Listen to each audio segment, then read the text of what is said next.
Welcome to today's Explainer class. I am absolutely thrilled to be guiding you through this material today. The next time you walk down your local high street, I want you to really look around. You're going to see this beautiful, vibrant mosaic of different cultures, traditions, and beliefs. It's pretty amazing, right? But it does bring up a big question. How exactly do we navigate this incredibly diverse society we find ourselves in? How do we make sure we're building bridges instead of walls? Well, today we are going to explore exactly that.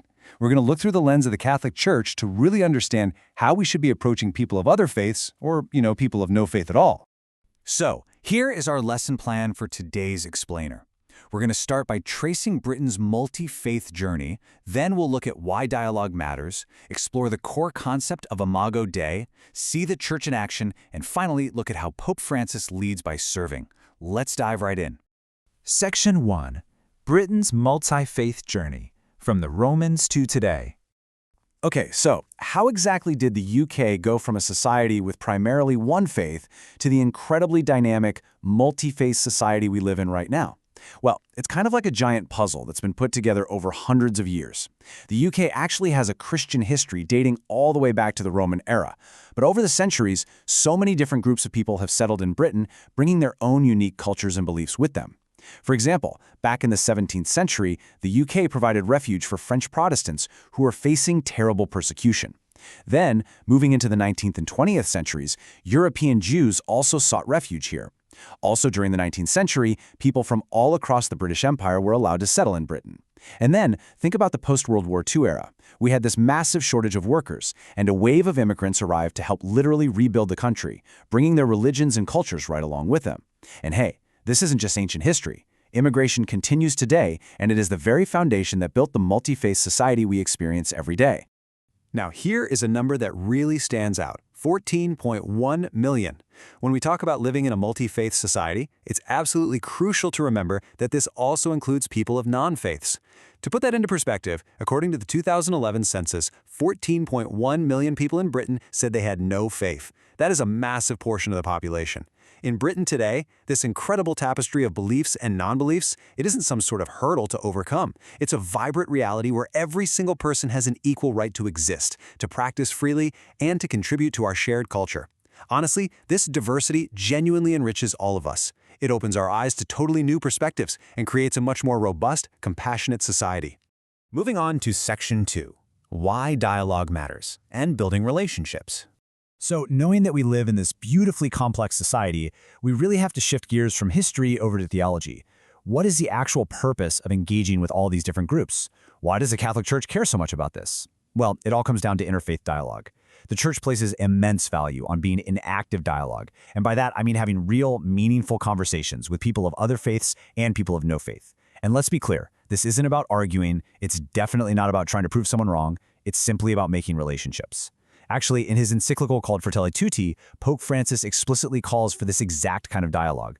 He urges all of us to be artisans of peace who actively seek out mutual understanding. This kind of dialogue helps different groups in society connect with one another, which actively builds up and strengthens our local communities. It's what moves us all closer to lasting peace. And that brilliantly illustrates a core mindset of the Church. We should be actively looking for what unites us, rather than dwelling on what divides us. Just think for a second about what you usually see on the news or scrolling through social media.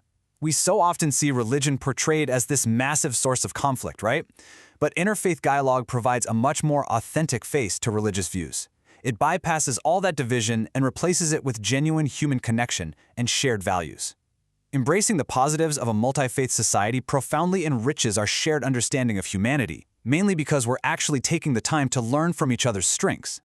Section 3. Imago Dei, created equally. To truly wrap our heads around the Church's motivation for this unity, we have to look at how we fundamentally view humanity as Catholics, and this brings us to Imago Dei. It's a Latin phrase, and it translates simply to image of God. This is the foundational belief that absolutely everyone is created equally in the image of God. Literally everyone. This is exactly why interfaith dialogue is so vital. It recognizes this undeniable, universal connection between all people, because every single person you meet out there, regardless of where they are from, what they look like, or what they believe, is Imago Dei, meaning they inherently possess equal dignity and worth. No exceptions. Let's look at Section 4, the Church in Action, Living the dialogue. Now, understanding the theory is great, but as a class, we need to know how this actually applies to the real world. How does the church take this huge concept of Imago Dei and actually live it out through dialogue every single day? Well, the church does this in several highly practical ways. First off, church leaders regularly meet up with leaders of other faiths to tackle pressing world issues together. Second, and please don't miss this, it's incredibly important, the church actively recognizes the profound truth found in other traditions. In fact, in the landmark Vatican II Declaration Nostra Aetate, the Catholic Church explicitly states that it rejects nothing that is true and holy in these religions. So while the church teaches that Christianity has the fullness of truth, it actively honors and respects the spiritual and moral truth found in other faiths too. Also, because we are all created equally, Catholics are called to speak out loudly against prejudice and discrimination. And furthermore, church communities don't just stay isolated in their own bubbles, they meet together with other faith communities to share prayer and build real fellowship. And hey, let's bring this lesson directly into your world, right here into this very classroom. Just look at Catholic schools. Catholic schools welcome students who are from other faiths and students who don't have a faith at all. Not only that, but Catholic schools also ensure that you learn about other religions in your religious education classes. This isn't just theory. This is interfaith dialogue in action. It's fostering an environment of respect and learning right from the very beginning of your education.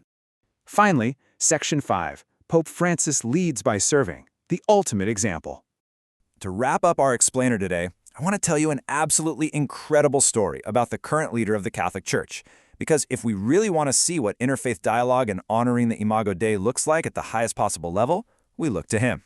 So back in 2013, Pope Francis became the 266th leader of the Catholic Church. Just 18 days after taking on this monumental role, on Maundy Thursday, which is the day Christians remember the Last Supper, he didn't hold some grand, exclusive VIP ceremony. Nope. Instead, he went to a Young Offenders Institute in Rome. There, he literally got down on his knees and washed the feet of 12 young people. He washed the feet of 10 men and 2 women from all different nationalities and different faiths, and crucially, this included 2 Muslims. So the big question is, why did he do this? Well, Pope Francis explained that the highest amongst us must be in service to others. He washed their feet to physically, tangibly demonstrate his love for them. And his message is a direct echo of Jesus' core teaching, love one another. This love extends to absolutely all people, no matter their gender, their faith, or their social standing in society. It is the ultimate real-world expression of recognizing the Imago Dei in everyone. Which leaves us with a final thought for today's lesson. We've seen how Britain became this amazing multi-faith society, we've learned exactly why the church values dialogue so highly, and we've seen Pope Francis lead by serving. Now, the challenge passes to you. How will you use dialogue and service to strengthen your own local community today? How are you going to look for what unites us instead of what divides us? I want you to really think about that as you leave class today. Thank you so much for joining me for this explainer, and keep asking those great questions.